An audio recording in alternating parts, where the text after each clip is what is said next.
As I said to my sister Janie later, don't you bother, the sea isn't wet enough to drown me.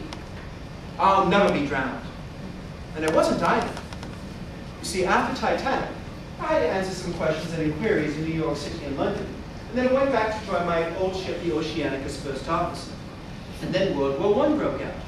So immediately the Oceanic was converted into a Royal Naval ship, you see. And unfortunately, though, once again I was off duty when somebody else ran the ship aground, and the ship finally broke up about 3 weeks later.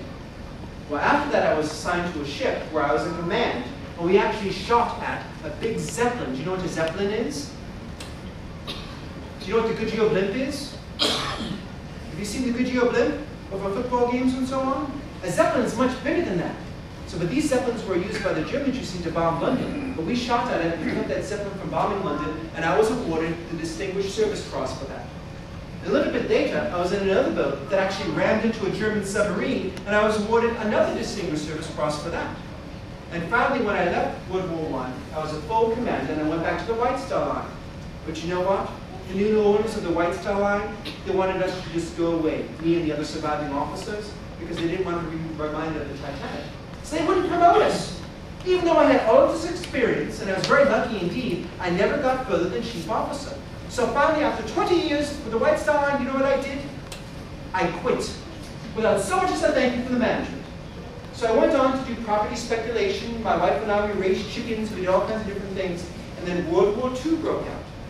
And at the age of 66 in 1940, Sir Winston Churchill, who was the Prime Minister of the time, he actually called on private citizens like myself to take their yachts and rescue soldiers who were trapped in Dunkirk, France.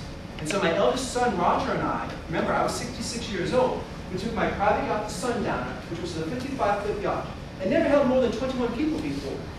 So we took it to Dunkirk. We managed to cram 130 soldiers into that little yacht. And under German fire the entire way, we got them all back to England safely. And I lived out my years very quietly and peacefully, you see, but my greatest accomplishment was at the inquiries I mentioned after Titanic. You see, many people in New York and London after Titanic wanted to blame somebody. They wanted to find somebody who was at fault for the Titanic sinking. But you know why I wanted it to happen? I wanted to make sure it never happened again. And that's exactly what I could. Although it was very unfortunate that 1,523 people had to lose their lives. And you know what? All this questioning did take its toll on my health, however. You see, in the London inquiry alone, I had to answer over 1,600 questions.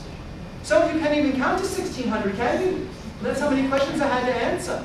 And on one particularly hot summer day in 1913, I retired to my flat or my apartment, and I relaxed in a cool bath.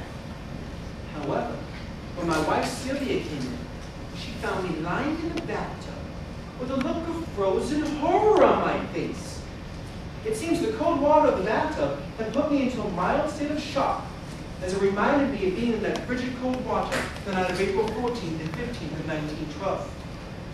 And what I remember most about that night, what I shall always remember for as long as I live, is the sound of people crying out to one another as the stern of the ship slowly plunged down beneath the waves. And what they were crying was, "I love you." Please, ladies and gentlemen and boys and girls, don't wait for a disaster like Titanic to strike to tell those people in your lives who you hold near and dear how you feel about them. Please tell them each and every day that you love them. Can you do that for me? I said, can you do that for me? Yes. Please remember the promise you just made to me here today, ladies and gentlemen. And please, count your blessings while you have them. Let's all give a moment of silence for the 1,523 people who lost their lives in the RMS Titanic.